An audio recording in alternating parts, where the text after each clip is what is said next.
Vamos a hacer el ejercicio 2 que nos piden proponer términos generales para una sucesión. Entonces, vamos a tomar como caso estas tres sucesiones que ustedes ven acá, ¿sí? La sucesión f, la g y la d, y lo que vamos a hacer es tratar de encontrar números que nos permitan, o un término que nos permita escribir esa sucesión en términos de los números que veníamos viendo. Entonces, vamos a empezar, por ejemplo, con la f, o vamos a empezar mejor con la g, que es más sencilla. Nosotros tenemos, por ejemplo, la sucesión g, donde acá fíjense que tenemos de 1, menos 1, 1 y menos 1. Entonces, ¿cómo hacemos para fijarnos si la sucesión está bien? O sea, ¿cómo hacemos para darnos cuenta cuál es el término correcto que tiene la sucesión, ¿no? Entonces, la idea con esto es la siguiente. Nosotros tenemos que fijarnos qué correspondencia hay entre los términos de la sucesión, ¿sí? Y lo que nosotros vamos teniendo en cada caso. Entonces, por ejemplo, yo lo voy a copiar acá de vuelta. Si nosotros tenemos 1, menos 1, 1 y menos 1. Este es el término que corresponde con n igual a 1. Este es el término que corresponde con n igual a 2. Después tenemos este que corresponde con n igual a 3. Y este otro que corresponde con n igual a 4. Entonces, ¿qué es lo que sucede? Si ustedes se fijan, cuando las potencias son... Nosotros tenemos 1 menos 1, 1 menos 1. Cuando las potencias son impares, ¿sí? El número es positivo y siempre es 1. Cuando la potencia es par, el número es negativo. Entonces, ¿qué podemos extraer de ahí? Voy a poner más grande acá al costado. ¿Qué podemos extraer de esa conclusión? Nosotros decimos, si n es positivo, si n es par, o sea, nosotros tenemos que n es par, ¿sí?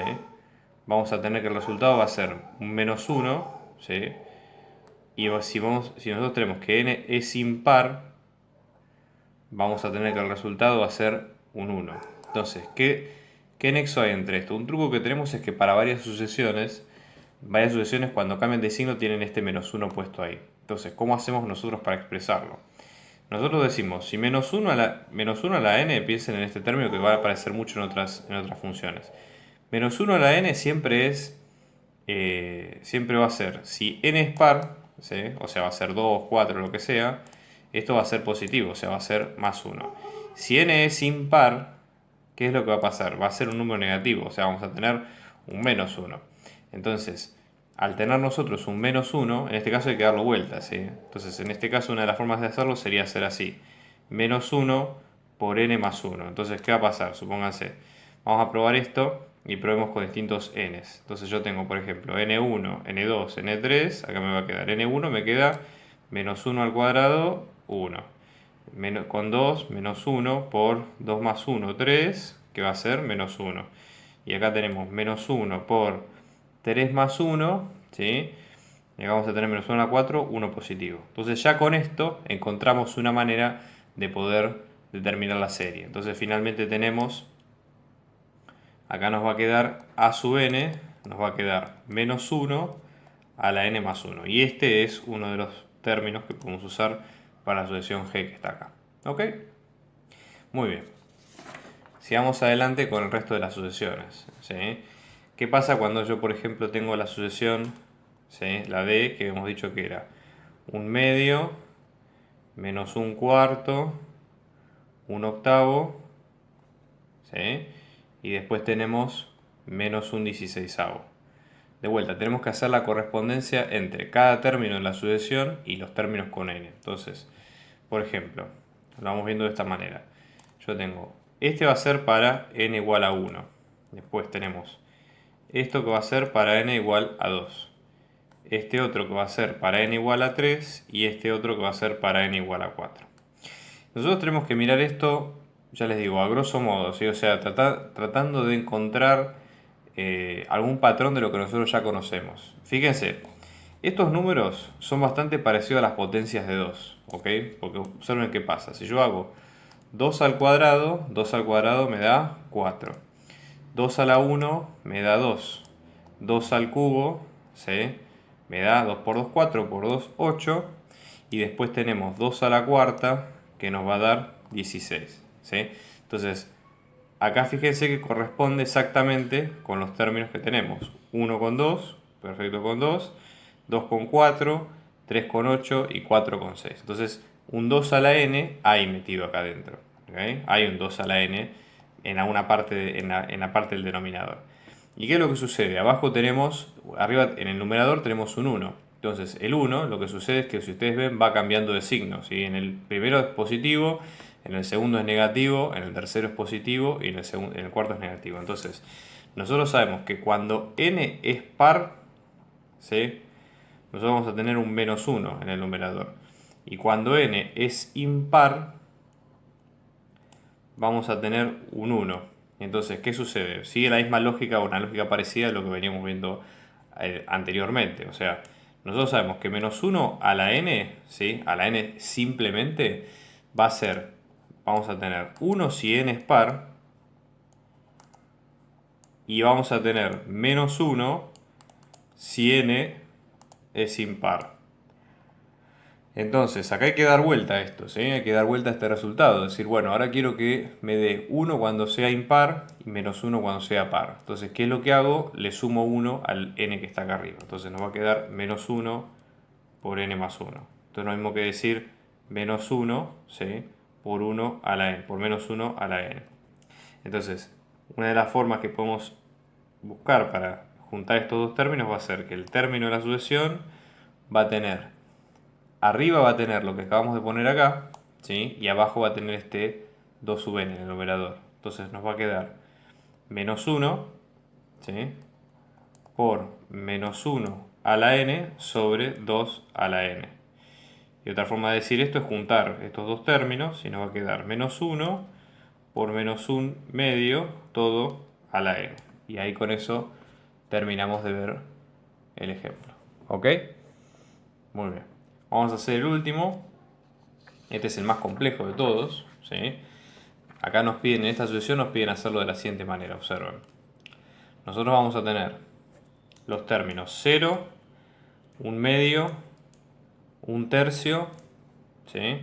0, 1 medio, 1 tercio, 0 y 1 cuarto, ¿sí? Si nosotros lo revisamos, en realidad, perdón, acá hay un error. Esto sería, el 0 va acá, o sea, sería 0, 1 medio, 0, 1 tercio, 0, 1 cuarto. ¿Ok? Entonces, observen, ¿qué es lo que va a pasar? Nosotros tenemos n1 acá, n2 acá, después tenemos n3, acá tenemos n4, n5 y n6. ¿Ok? O sea, esos son los términos de cada uno. Observen, cuando son impares, ¿sí? Cuando los términos son impares, lo que va pasando es que nosotros tenemos que son fracciones, ¿ok? De lo que nosotros vamos teniendo, y, o sea, son fracciones básicamente, y son fracciones con las que se hacen números. Y después nosotros tenemos que el resto son 0, ¿sí? Entonces, la idea es tratar de ver cómo logramos encontrar encontrar el patrón de los términos que estamos buscando, ¿sí? Entonces, una forma de encontrarlo sería la siguiente. Nosotros, por ejemplo, fíjense, acá arriba vamos a ver los términos impares. O sea, nosotros sabemos que cuando son impares van a dar siempre 0. Entonces eso no es un problema. El tema es que cuando son pares, observen, yo tengo n acá y tengo el supuesto término a sub n, ¿no? Que quiero calcular. Entonces acá me va a quedar n2, n4 y n6, acá me va a quedar un medio, acá me va a quedar un tercio y acá me va a quedar un cuarto. Entonces una forma que se puede sacar sería la siguiente. Nosotros decimos, bueno, o sea, yo tengo la sucesión, o sea, esto sería, si ustedes lo quieren ver, como si fuera la tabla del 2, ¿correcto? O sea, yo tengo 2 por 1, 2 por 2 y 2 por 3 acá, ¿sí? O sea, yo puedo pensar estos números, el 2, el 4 y el 6, como si fuera la tabla del 2. Entonces puedo pensar estos números como 2 por 1 acá, acá lo puedo pensar como 2 por 2 y acá lo puedo pensar como 2 por 3, ¿sí? Ahora, el tema es que los n, si ustedes se fijan, hay como una correspondencia donde nosotros decimos, bueno, yo estoy multiplicando, ¿sí? ¿Qué es este? Por ejemplo, también otra cosa que fíjense, este 1 es la mitad del 2. Este 2 es la mitad del 4 y este 3 es la mitad del 6, justamente porque están multiplicados por 2. Entonces ahí nosotros podemos encontrar un patrón como para poder ir sacándolo, ¿sí? Entonces, a su vez, Este, por ejemplo, este 1 es el resultado de hacer 2 menos 1. Este 3 es el resultado de hacer... Este 2 es el resultado de hacer 3 menos 2. Y este 4 es el resultado de hacer 3... este 3 es el resultado de hacer... es el resultado de hacer 4 menos 1. ¿Me explico? Entonces, a todos estos números los estamos restando, ¿sí? Los estamos restando por algún número en particular. Entonces, lo que vamos a tener acá es que esto sería 2 por n menos 1, si ustedes quieren. ¿Sí?